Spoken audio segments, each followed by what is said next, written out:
Assalamualaikum warahmatullahi wabarakatuh. Selamat datang di channel Wati Suara. Wati Suara akan membahas mengenai AKM versus UN. Nah, di sini kita akan mengupas tuntas mengenai apa sih perbedaan dari AKM (Asesmen Kompetensi Minimum) dengan ujian nasional yang telah diberlakukan sebelumnya. Nah, saat ini kita memiliki tabel perbedaan khusus dari AKM dan UN itu sendiri. Nah, perbedaan yang pertama itu kita akan melihat dari segi level murid. Nah, pada UN itu murid yang mengikuti atau peserta yang mengikuti ujian nasional ini adalah peserta atau siswa tingkat akhir, yaitu kelas 6 pada jenjang SD, kelas 9 pada jenjang SMP, dan kelas 12 pada jenjang SMA. Sedangkan pada AKM itu yang diambil bukanlah tingkat akhir, tetapi tingkat menengah pada setiap jenjang pendidikan. Siapa aja? Nah, itu adalah kelas 5 pada tingkat SD, kelas 8 pada tingkat SMP, dan kelas 11 pada tingkat SMA. Tujuannya apa? Tujuannya agar siswa yang telah mengikuti ujian AKM tersebut merasakan perubahan pembelajaran di sekolahnya pada tingkat berikutnya gitu. Kemudian subjek murid. Apa sih perbedaan dari subjek murid? Nah, kalau kita lihat dari subjek murid, kalau UN itu semua murid di seantero Indonesia mengikuti ujian nasional, artinya sensusnya itu seluruh murid.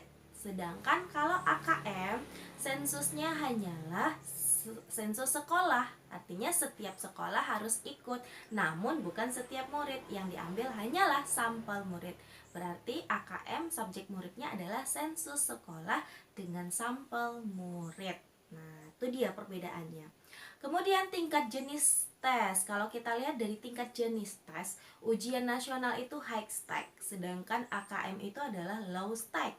Maksudnya di sini adalah UN itu penentu dari kelulusan, sedangkan kalau AKM yang akan kita berlakukan ini adalah tidak menentukan kelulusan, tapi mengukur mutu pembelajaran yang telah dilakukan di sekolah.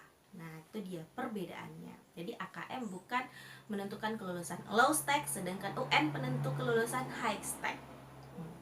Kemudian model soal. Kalau kita lihat dari segi model soal, UN itu hanya ada dua tipe. Yang pertama pilihan ganda dan isian singkat. Isian singkat pun berlakunya udah tahun-tahun akhir ya, berlaku pada matematika, IPA gitu.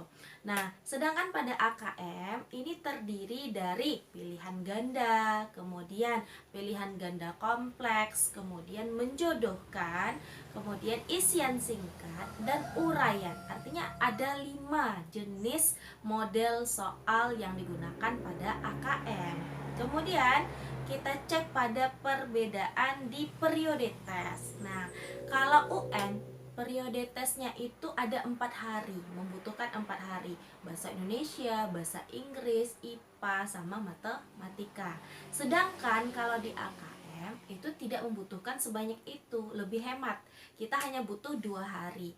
Hari pertama itu asesmen kompetensi minimum, sedangkan hari kedua itu survei karakter. Nah, jadi lebih hemat harinya ya. Kemudian mode pelaksanaan. Nah, kalau UN mode pelaksanaannya adalah semi online. Artinya apa kalau semi online? Ada beberapa atau sebagian besar yang melakukannya dengan sistem online, ada juga yang melakukannya dengan sistem offline. Maksudnya di Indonesia sebelumnya UN itu belum keseluruhannya dengan menggunakan online, karena ada sebagian yang harus ujian tulis gitu kan, tidak server internetnya tidak mendukung di daerah-daerah tertentu. Namun sekarang Kemdikbud telah mengusahakan menerapkan AKM dengan sistem full online. Jadi setiap sampel murid yang terpilih untuk mengikuti AKM nantinya di tahun 2021 ini, nah itu akan melakukan tesnya dengan cara online. Nah, jadi jauh perbedaannya ya, yang UN semi online sedangkan AKM full online. Kemudian kita lihat dari materi tes. Nah, materi tes dari UN ini itu per khusus. Seperti yang aku sebutkan tadi, itu ada matematika, bahasa Indonesia, IPA, dan bahasa Inggris. Biasanya 4 mapel ya. Sedangkan pada AKM itu tidak dibedakan apakah ada matematikanya, apakah ada bahasa Indonesianya atau bahasa Inggrisnya, itu tidak dibedakan per mapelnya, tapi digabung menjadi 2 jenis. Yang pertama jenisnya adalah literasi membaca, dan yang kedua adalah literasi numerasi. Jadi ada 2 kelompok soal dengan 5 tipe mode soal yang kita jelaskan tadi. Nah, itu dia perbedaan mendasar dari AKM dengan UN. Kemudian kita lanjutkan ke bentuk soal AKM. Nah, ini agar lebih spesifik ya. Bentuk soal AKM ini tadi udah aku sebutkan. Yang pertama itu pilihan ganda. Kalau pilihan ganda seperti biasa, pilihan ganda itu tujuannya untuk memilih salah satu jawaban yang benar. Jadi kita dituntut untuk memilih atau mencari satu jawaban yang benar saja. Sedangkan yang kedua tipenya adalah pilihan ganda kompleks. Nah, di pilihan ganda kompleks ini kita nanti dituntut untuk memilih lebih dari satu jawaban. Nah, kalau pilihan ganda tadi kita memilih satu jawaban, kalau pilihan ganda kompleks kita boleh menjawab lebih dari satu jawaban yang benar. Nah, itu perbedaannya.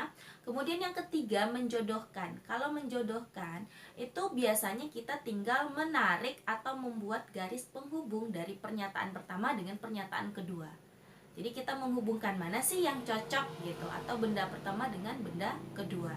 Nah, kemudian tipe yang keempat adalah isian singkat. Kalau isian singkat ini udah biasa ya, menjawab berupa bilangan, kata-kata, ataupun jawaban pasti lainnya. Kalau isian singkat tuh ya udah jawabannya apa gitu. Kita tinggal tuliskan kata-kata apakah berupa angka gitu. Kita langsung tuliskan, tidak perlu membuatkan penyelesaian. Nah, kemudian yang kelima, bentuk soal AKM-nya adalah uraian. Nah, di uraian ini barulah kita membuatkan kalimat penjelasan dari pernyataan, atau kalau dia numerasi berarti membuat penyelesaian dari pertanyaan. Nah, seperti itu. Kemudian kita akan bahas next mengenai komponen literasi membaca dan numerasi.